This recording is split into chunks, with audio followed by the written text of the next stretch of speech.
Hi and welcome to another episode of In the Studio. I'm your host Patrick Shearer. The show's brought to you by Davis Media Access and goes out over Davis Community Television. That's Comcast Channel 15 and AT&T Uverse. Joining me today is Bill Pride, the Executive Director of Davis Community Meals. Bill, thanks for joining us. Hello Patrick, how are you doing? Yeah, great, thanks. Good. Now, tell us a little bit about Davis Community Meals in a sentence or two. You know, what do you do? We provide services to homeless and low-income folks in Davis with food, housing, and other services to accomplish a variety of goals for them. Fantastic. Okay. And how did it all start? We started back in like 1990. It was a group of folks from some of the religious faith groups in town and some individuals, and at the time in the late 80s, early 90s, there was a recession going on, and there seemed to be a need and some homeless that was seen on the streets of Davis, and they decided to start a soup kitchen, which they started in 1991 at St. Martin's Church. Okay. And that was one meal a week it all began? It started off on a Tuesday night. That was our royal beginnings, one night a week. And it kind of evolved from there to do a whole range of other programs over the last 22 years or so. Yeah. Okay. And so now that encompasses things like the weekly meals, and that's more than just once. Yes. As well as things like housing programs and so on.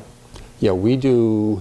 We evolved from a soup kitchen to really something I think much more than that. Yeah. You know, we started off doing a soup kitchen to kind of feed folks who were in need of getting a hot, nutritious meal.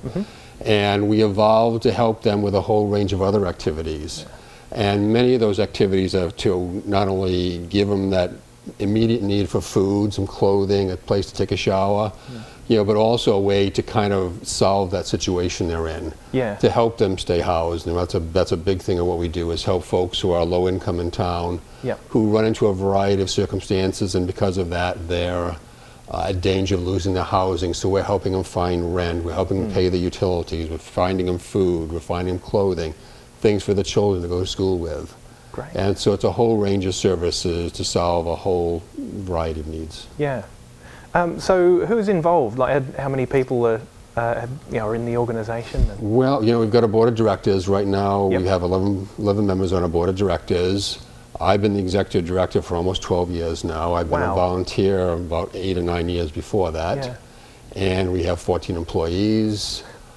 We have more volunteers than I could count, frankly. I mean, we get volunteers helping at some of our housing programs, and we get well over 1,000 different folks every year at our meals programs. That's excellent. Yeah. Yeah. And of course, the big program now, the one that's of great importance now, given the weather, it's the cold weather shelter. Yes. So how did that all come about? Well, after we had started the meals program back in 1991, a cold weather shelter was formed about 2 years after that or so. Yeah. And it was in various houses in town for a couple of years, and then we moved to our permanent location, which is at 1111 8th Street now. And through there, we've kind of evolved with other types of housing programs, not just the shelter. We have transitional housing, other permanent supportive housing. And we actually kind of got away from doing the cold weather shelter, and then we restarted again 7 years ago. Yeah. And right now we have a cold weather shelter that houses 10 folks, 8 men, 2 women. Yep. And this is I believe our 8th year operation over there. Yeah.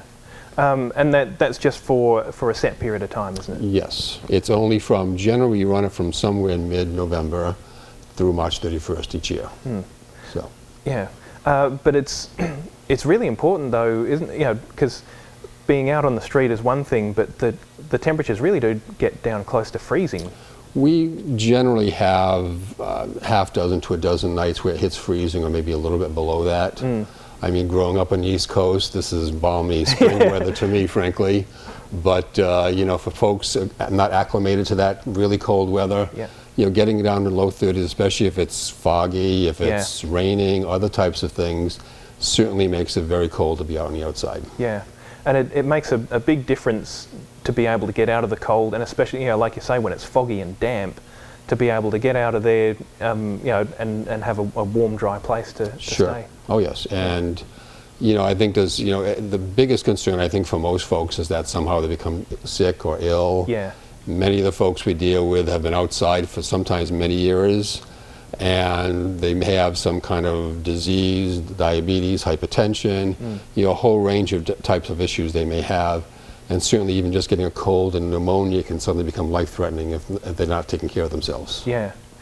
So do people have to meet certain criteria to be allowed into the shelter? Or? We run a shelter which is what's considered to be a non-clean and sober shelter. In other words, we allow folks to come in if they've been using during the day, whether it's drugs, whether it's alcohol. The real key is that they have to be able to respect others. They can't be violent, they can't be disruptive. They have to be in kind of control of themselves. Yeah. And as long as they can do that, they're welcome to stay. Oh, that's excellent. Yes. And how's it run? So, I assume you've got people there, overnight? We usually have 3 people there from 6 to 11. 3, mostly it's volunteers there also.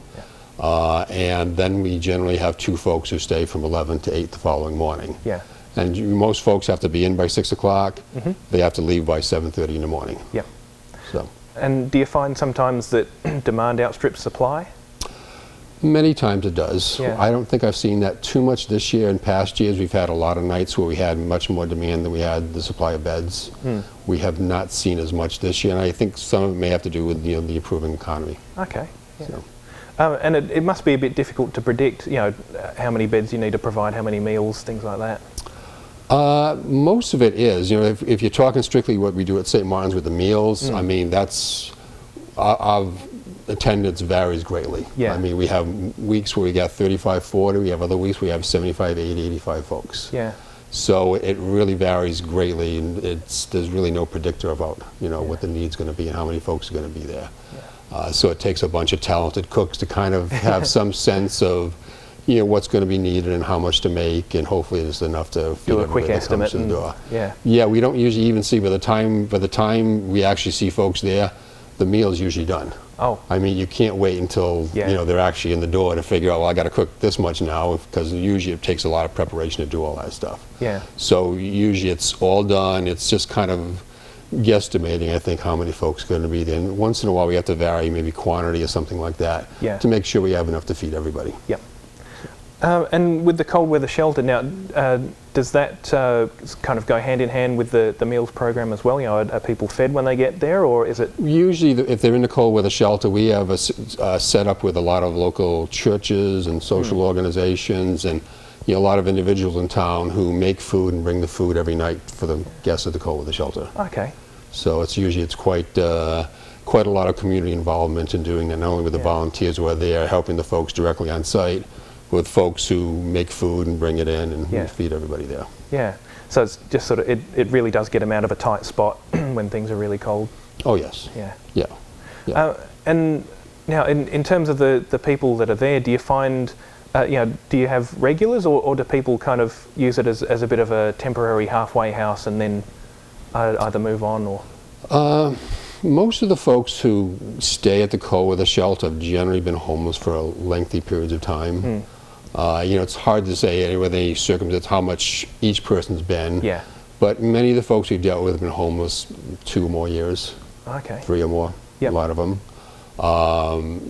Getting them the services they need to help them move from being homeless to being housed. Yeah. That's something that really the cold weather shelter doesn't really address. It's more of that's an urgent care. An urgent care type thing. In other words, it's it's there to give people a place to stay, keep them off the streets, keep them warm, nice place, nice meal, food in the morning, coffee, and everything else they could use, and so they're not in the streets getting sick and being out in the cold. Exactly. Yeah.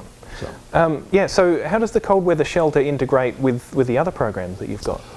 Well, it's a good gateway for a lot of folks to kind of get used to the idea of, what it takes to become back in housing again. Yeah. I mean, for a lot of folks, because many of the homeless you find suffer from, drug and alcohol abuse, mental health problems. Yep. They haven't been employed for long periods of time.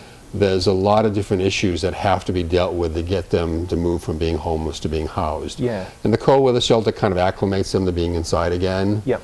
And for many of those folks, they'll move into our transitional housing or other programs where they can then stay either permanently or for a lengthy period of time and work on things they need to work on to kind of find housing at the end. Yeah. And many of these problems, they're not kind of, isolated events that people, get over and move on. A lot of these are kind of vicious circles, or, one will lead to another. Yeah, and most of the folks we deal with, I mean, there's a common perception when I talk with a lot of folks about who's homeless and why they're homeless, and a lot of folks think it's because they've lost a job, or other things have happened in their lives that's kind of forced them into that. From my experience, most of the folks who've lost jobs or been evicted, those folks don't end up being homeless because they have family and other folks who will take them in and house them. Yeah, support network other than places like DCM. They have family they can turn to. For many of the homeless, they don't have that situation, and it's usually been a cycle where they become addicted to drugs or alcohol, or they've had mental health problems that weren't addressed correctly, I guess, at the beginning, or weren't recognized or diagnosed. And so their situation in life kind of spun out of control to the point where they lost a lot of support of their family members. They lost their brothers and sisters, their mother and father. And then they're on the streets, and there's not a lot of folks to help take care of them at that point in time. I mean, it's us, other organizations that do things like that. Some of the churches in town will certainly give a hand.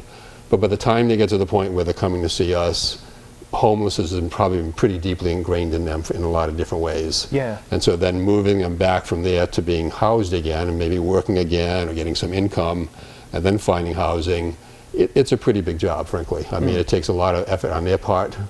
I mean, it takes a lot of effort to become clean and sober, to recognize that you have a mental health problem, that to accept the fact you need some services or psychiatric care. And to kind of then go back to abiding by some rules. I mean, because as I tell most folks, if you're homeless, there's really no rules you're living by anymore. And to get back into housing, you're facing that lease that's 3 or 4 pages long that says, you can have guests at what time, noise is supposed to be down. Or not. All the different rules you have to live by. And that's a big change in how you deal with life, frankly. And so getting to that point again, it can sometimes be a really good struggle. Do you find that people come to you when they're looking for help, or do they come to you because they've got nowhere else to turn, or is it kind of a mixture? It's pretty much of a mixture. I mean, we get a lot of folks in town who come to us. I mean, there's been a lot of folks in the last few years who have lost jobs, and they had well-paying jobs beforehand. A lot of tech folks and that type of thing. And their 6-figure salaries from 5 years ago are now down to nothing. They've now gone through all their savings, and suddenly they're facing the fact that I don't have enough money to buy food this month. Or this month my car broke down. I asked her to spend $600 to fix my car. How am I going to pay my rent now? How am I going to get food? And those are some of the things we deal with on a regular basis. But we also deal with the folks who are homeless, and we're trying to get them to accept, taking, showering regularly, clean clothes, maybe looking for jobs, accepting services, seeing some of the, resources we have available to them, and accepting those resources and kind of working with them to help themselves to, get off the streets. And are those resources just kind of made available, or, do you proactively approach people to? We generally proactively approach folks. I mean, there are some things that, the individuals by themselves really have to recognize, and they're kind of more in charge of kind of dealing with that. I mean, if you've been a user for years, or you've been a drug addict or an alcoholic, we can only do so much for you. I mean, you really have to kind of take that, and you have to be the one to be in charge of your, curing that problem. You're becoming clean and sober. You're staying clean and sober instead of relapsing. And that's a really, really, really great challenge for most folks. I mean, if you've been an alcoholic or drug user for a lot of years, getting off alcohol and drugs, tremendous challenge. And a lot of times it's really just yourself trying to kind of cure that. And we can provide some resources like, we send people to AA meetings, day treatments, sometimes if it's available, inpatient treatment programs, a whole range of services they can make available to themselves. But the bottom line is they're the ones that have to want to do that. We can't be the substitute for their willingness to do that. They have to take responsibility for that, and they have to really work at it. And it can be a very, very, very difficult thing to do. Well, because with issues like mental health and substance abuse and things like that, there really is no easy fix. So the thing that struck me when I was reading through your website was just how many other organisations you partner with. because there isn't kind of no easy fix, and it's a social problem. It takes a wide range of organisations to deal with it. Yeah, we work with a whole range of organizations. There's several other homeless service providers in Yolo County. Well, it's not Yolo Wayfarers Mission anymore. It's actually Fourth and Hope. And there's Broderick Christian Center or United Christian Centers in West Sacramento. We work regularly with Stake and Davis, with Communicare Health Centers. They actually have a team of folks who come to our facility every week with mental health counselors, substance abuse counselors, and actually a physician's assistant to help folks with some kind of medical issues they may have. Okay. So we kind of provide a lot of those things on site so people don't have to make the trip over to Communicare or some other places. We work with a whole range of organizations. We've partnered with some of the affordable housing providers in the community. What was Sacramento Mutual Housing. We rent units at different places for homeless families. We work very, very closely with a whole range of organizations, including the City of Davis. The City of Davis has actually been a great partner of ours for many years. They actually helped us buy our 8th Street address. Okay. And they provided us with lots of funding and other opportunities over the years to, expand and do different programs, provide services to different folks. Yeah. Oh, that's excellent, because often I suppose it can be hard, with limited budgets or things like that, to get town councils or government to actually chip in. It is difficult. I mean, there's very limited resources out there, and it's become more limited as the years have gone by. Yeah. And the last couple has probably been the most lean years I've ever seen since I started, working in this field. And so having the City of Davis as a partner has been very, very, really wonderful for us. Yeah. Excellent. So I suppose take us through what would be, is there such a thing as a typical day for you? Boy, that's tough. I mean, my day, my job encompasses so many little facets of what we do, because I don't generally do a lot of direct services. I do things like human resources with our employees, do the payroll, pay bills, but I also write grants, I raise money, we structure our programs, we reach out in different things. I mean, I collaborate, in something called the Homeless and Poverty Action Coalition in Yolo County. I've been a member there for, last 12 years. Yeah. Community Services Action Board, a whole range of organizations that kind of deal with homelessness and poverty. And it's really kind of a challenging job, as I tell folks, kind of jokingly, is that I'm in one of those rare positions where I can plunge toilets in the morning and meet with city council members in the afternoon. Yeah. So it provides a little bit of everything. Yeah. So. And how do you keep the challenges in perspective? To me, I've had a history in my family of dealing with folks with mental health challenges. Yeah. And it's something I kind of grew up with, and I kind of figured out ways to adapt to those things, I guess you might say. And so for me, it's just kind of rolling with the punches. And I mean, that's I'm not sure I know a really good way to say that, but I think it kind of takes a different personality to kind of deal with those things, because sometimes what we see is so heart-wrenching and sorrowful that it's really difficult sometimes to even just deal with it directly. Yeah. But on the other side of the coin, there's also a lot of rewards of doing what we do. I mean, it's when we have folks move from our programs into housing, or some of our homeless moms with their little children suddenly find an apartment to move into, and they're suddenly able to kind of be self-sufficient and have a nice family home again. Yeah. And I think those are great rewards you find, even doing something as simple as a Thanksgiving Day meal where we have 100, 150 people show up for a meal. Yep. It's great to have that place to be there for the folks in town who don't have a place to go, don't have family that's cooking for them that Thanksgiving, to have them come and share a meal with us. Yeah. And it must be so important, if you're out on the street and alone and cold and hungry, to know that there is an organisation like yours, where you can go, if it's just a hot meal that you need, or support or something more. Yeah, I think it's certainly a great benefit, I think, to the folks who are on the streets. Yeah. I mean, and most municipalities, Sacramento, a lot of communities have services that do some of the things we do. I think, in Davis, we've got a pretty wide range of services to deal with a lot of different populations in different ways. Yep. And so I think we may be a little ahead of the curve, and as far as West Sacramento or Woodland goes.